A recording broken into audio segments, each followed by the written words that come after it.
Hello दोस्तों, मैं राजेश शर्मा आपका अपने YouTube channel Rajesh coaching classes में स्वागत करता हूं।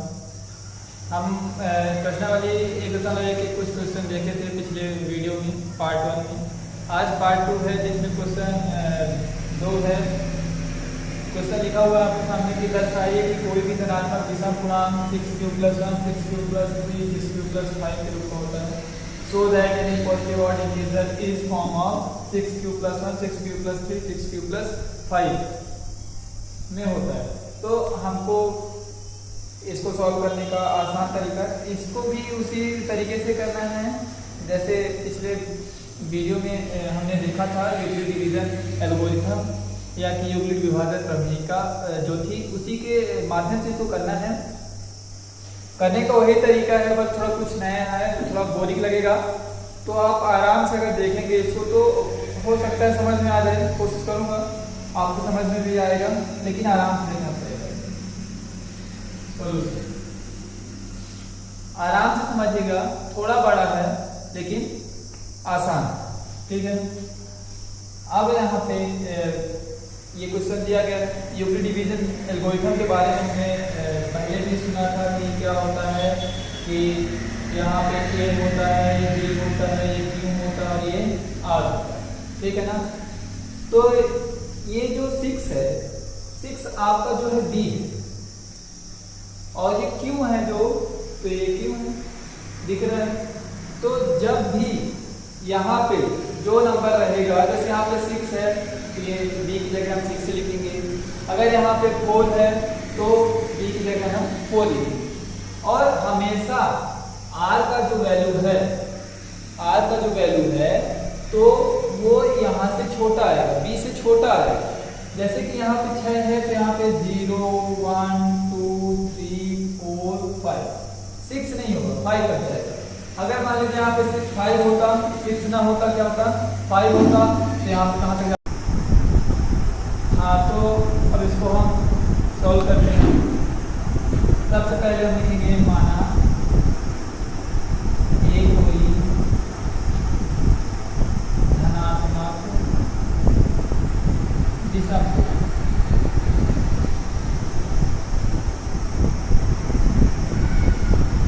जो यहाँ पे लिखा रहेगा वही मान लें। जैसे यहाँ पे तो लेट करेंगे, लेट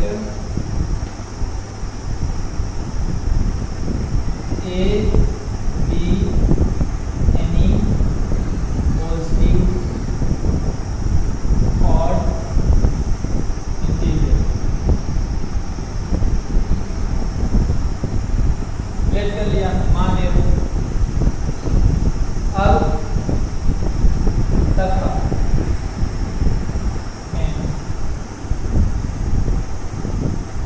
बी इक्वल टू, ए को हमने मान लिया कि पॉजिटिव ऑड इंटीजर है। अब बी को हम क्या करेंगे, जो भी यहाँ पे रहेगा, हम पहले भी आपको बता चुके हैं, बी को हम क्या मानेंगे 6 है।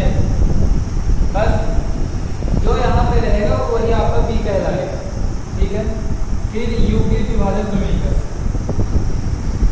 यूक्लिड विभाजन प्रमेय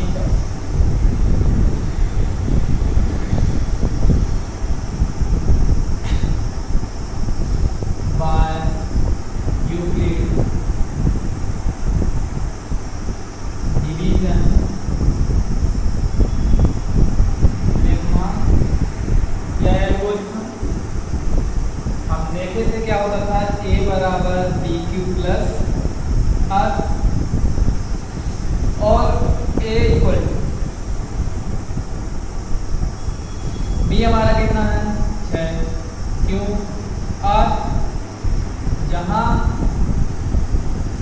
आर बराबर क्या है, वेयर,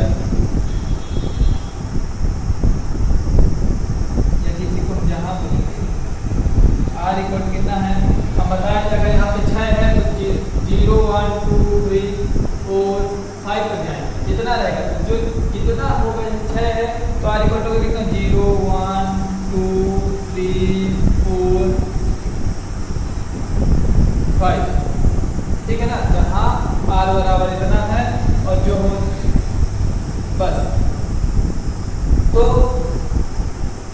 आपका a इक्वल टू क्या हो जाएगा, देखिए अगर हम r की जगह 0 रखेंगे, जैसे यहाँ पे 6 क्यूब जो भी ये r की वैल्यू दी गई है आपको एक बार यहाँ पे रखना है। जैसे यहाँ पे 0 है तो अगर हम 6 क्यूब प्लस 0 रखें तो क्या हो जाएगा 6 क्यूब। अगर 1 रखेंगे, अगर हम 1 रखेंगे तो क्या हो जाएगा, जैसे 6 क्यूब और r की जगह हम कितना रखेंगे 1, ये क्या हो जाएगा 6 क्यूब प्लस 1। तो ऐसे इसको लिखना है। तो a इक्वल टू कितना हो जाएगा 6 क्यूब, 0 रखा तो, जब 1 रखा तो कितना हो गया 6 क्यूब प्लस 1, जब 2 रखा तो कितना हो गया 6 क्यूब प्लस 2, फिर 6 cube plus 3, 6 cube plus 4, 6 cube plus 5।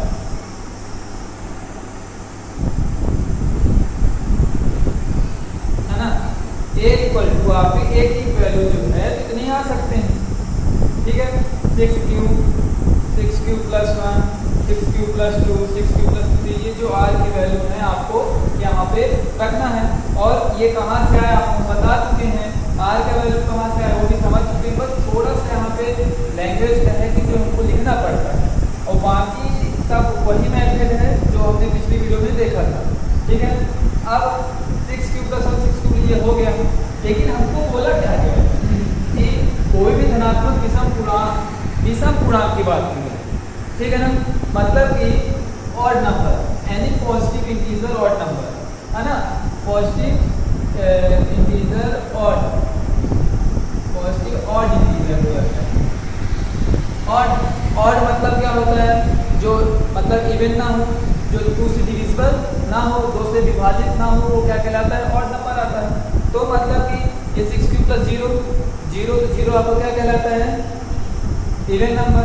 फिर यहाँ पे 6 क्यूब प्लस 2 इवन नंबर, मतलब सम संख्या, 4 आपका क्या है सम है, ये क्या है सम। तो चूंकि because a is positive odd integer,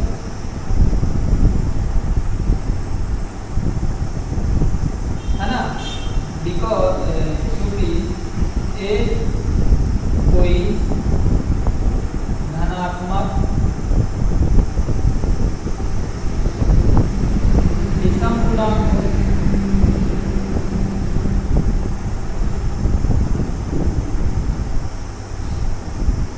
यही चीज कंफ्यूज नहीं होएगा। ऊपर जो चीज इंग्लिश में है उसका मतलब हिंदी में नीचे है, अगर कोई चीज हिंदी में ऊपर है तो उसका हिंदी में है, दोनों आसान है। तो जब ये पॉजिटिव ऑड इंटीजर तो इवन नंबर तो नहीं होगा हमारा, जब ऑड की बात कर रहा है तो इवन तो नहीं होगा, इसलिए, है ना, इसलिए यह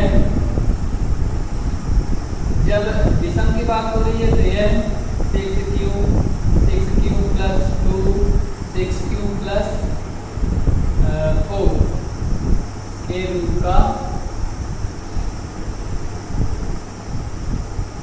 नहीं,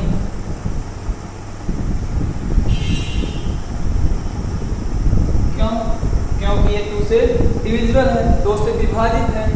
तो इसको लिखेंगे, सो a cannot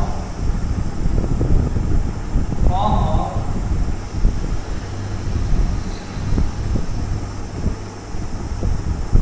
six cube plus 2, 6 cube plus 2, 6 cube plus 4, ठीक है ना, ये नहीं होगा। तो अब बस इतना ही है, ये नहीं होगा।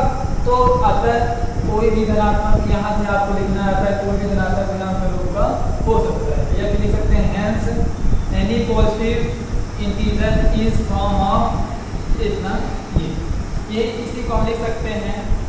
अतः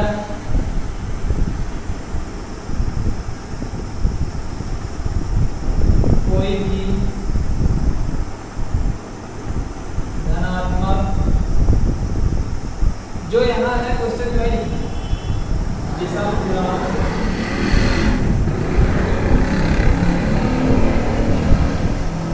6q + 1 6q + 2 6q + 2 नहीं 3 है। क्यों ये 1 3 क्यों आ रहा है? क्योंकि जब ये इवन हो गए सम हो गए तो जो बचा उसके अलावा क्या हो गया? ऑड हो गया। तो यहाँ पे पहले से दिया है तो इसी को लिखना है 6q + 3 6q + 5 के रूप का होगा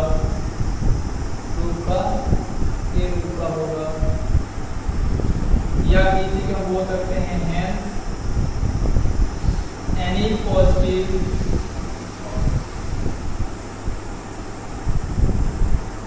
odd integer is form of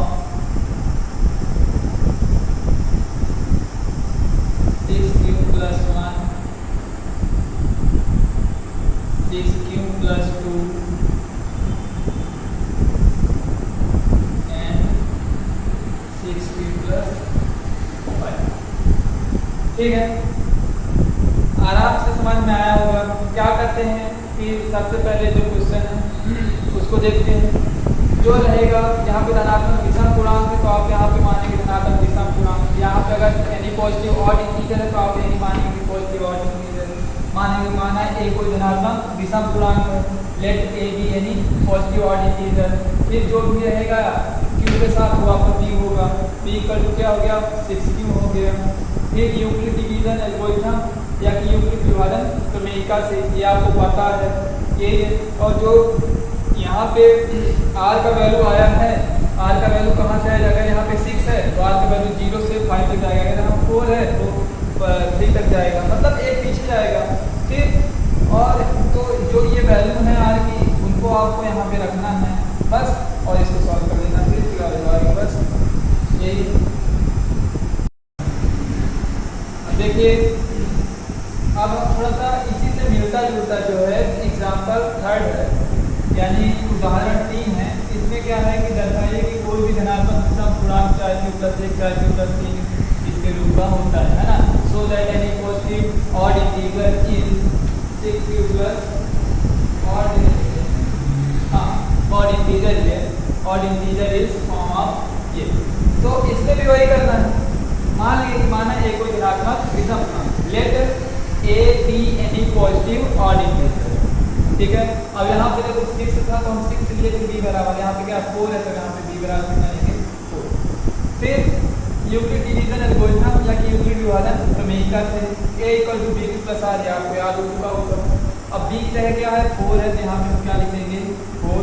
अब हमको पता है कि जो यहाँ पे होगा r की वैल्यू उससे क्या होगी एक कम होगी। तो यहाँ पे 4 है तो r की वैल्यू कहाँ तक जाएगी 3 तक। तो ये r की वैल्यू एक बार 0 रखोगे तो ये 0 हो जाएगा पूरा, 4q पास बचेगा। फिर r की वैल्यू अगर हम 1 रखेंगे तो 4q + 1 हो जाएगा। अगर r की वैल्यू अगर हम 2 रखेंगे तो 4q + 2 हो जाएगा। r की वैल्यू अगर हम 3 रखेंगे तो 4q + 3 हो जाएगा। लेकिन फिर से यहाँ बोला गया है कि a कोई धनात्मक विषम पूर्णांक है ना, एनी पॉजिटिव ऑड इंटीजर। ये कोई क्या है? पॉजिटिव ऑड इंटीजर है। ऑड है तो मतलब ये अगर ऑड है तो कोई आपका जैसे ए कोई धनात्मक विषम पूर्णांक है तो ये सम वाला नहीं होगा। तो यहाँ पे क्या रहेगा 4q सम है मतलब इवन है। 4q + 2 ये भी क्या है आपका इवन है ना, और ये के रूप का नहीं हो सकता है ना। So a can not form of 4q + 2 है ना, इस फॉर्म में आप a को नहीं ले सकते।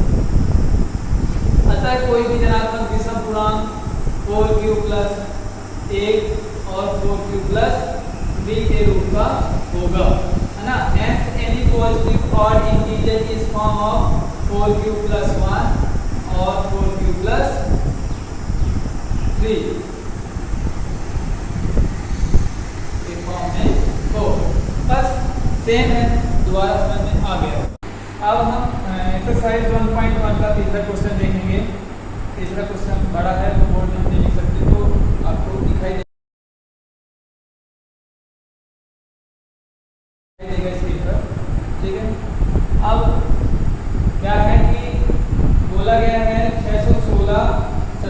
वाली एक आर्मी सेना की टुकड़ी को 32 सदस्यों वाली आर्मी सेना में मार्च करना। मतलब 616 सदस्य हैं और एक में 32 सदस्य हैं, दोनों को क्या करना है, मिलाना है। तो बैंड के पीछे मार्च करना है, तो दोनों समूहों को समान संख्या वाले स्तंभों में मार्च करना है। तो उनकी अधिकतम संख्या क्या होगी? अधिकतम संख्या जहाँ बात होती है वहाँ पे हमको एचसीएफ निकालना होता है। स्तंभों की अधिकतम संख्या हमको निकालनी है। स्तंभों की अधिकतम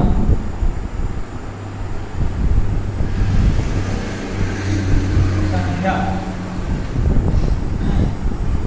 है ना, तो वहाँ तो क्या होगा, HCF ऑफ 616 और 32 है ना। हाईएस्ट नंबर ऑफ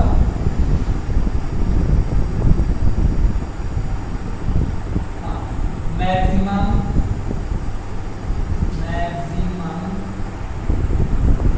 कॉलम,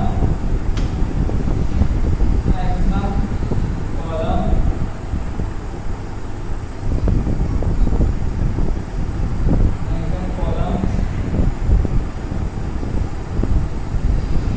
इन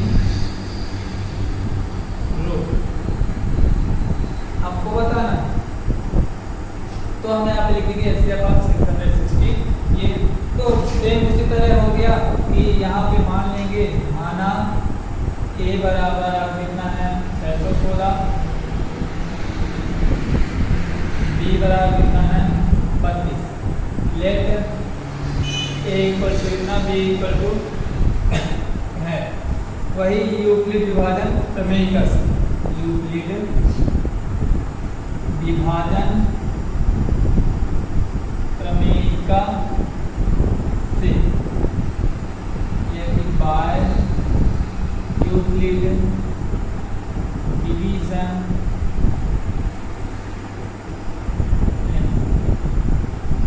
क्या होता था, A equal to b q plus r. अब कैसे करते हैं, हम कल देखे थे क्या करते हैं, जो बड़ी संख्या होती है उसको बीच में लिखते हैं, जो छोटा होता है उसको साइड में। अब 32 का तेरह बड़े 616 ज़्यादा होता है, एक साथ पढ़ने की कोई जरूरत नहीं। 32 दूनी 64 हो जाएगा, ज़्यादा तो एक बार जाएगा, 32 से कम 32 और ये 11 में तो कितना है 9 2 11 और यार मतलब 5 से 3 घटाएंगे कितना आएगा, 5 का 5 में 2 आएगा 96। अब 32 का टेबल करो 296, 5 टाइम पढ़ देख लो, 5 दूनी 10, 5 नहीं 15, 4 काम नहीं 8 बार देखो, 8 16, 8 3 24, 9 बार करके देख लो, 9 दूनी 18 और 3 27 से 28। हाँ ये आ रहा है तो 9 बार कर जाएगा तो 288 घटाया, 16 में 8 घटाया तो 8 आया, ये सब कट।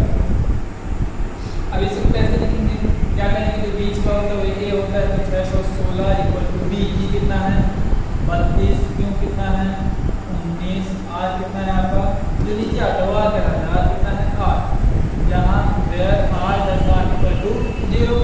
जब तक 0 नहीं आएगा तब तक हम इसको भाग देंगे, डिवाइड करेंगे, 8 4 32 घटाया कितना आया 0, आगे 0, बीच में क्या है 32, इधर क्या है 8 गुणे 4 प्लस 0, आर इक्वल टू 0 आपका आ गया। तो बस अतः लिख देंगे, अतः एचसीएफ ऑफ 616 और 32 इक्वल कितना है, जो यहाँ पे आता है, यहाँ पे कितना है 8 लिख देंगे, बस हेंस आपका आंसर। या कि ये भी लिख सकते हैं, अतः स्तंभों की अधिकतम संख्या कितनी। और समझ में आया हो तो आप इसको लाइक शेयर और कमेंट करिए, और अपने दोस्त जो हैं उनको भी बताइए कि समझ में आ रहा है कि नहीं आ रहा है, उनके साथ शेयर करिए, उनको भी बताइए, ज़्यादा से ज़्यादा लोगों के बीच में शेयर करिए और लाइक शेयर और कमेंट करते रहिए। अगर कहीं पे समझ में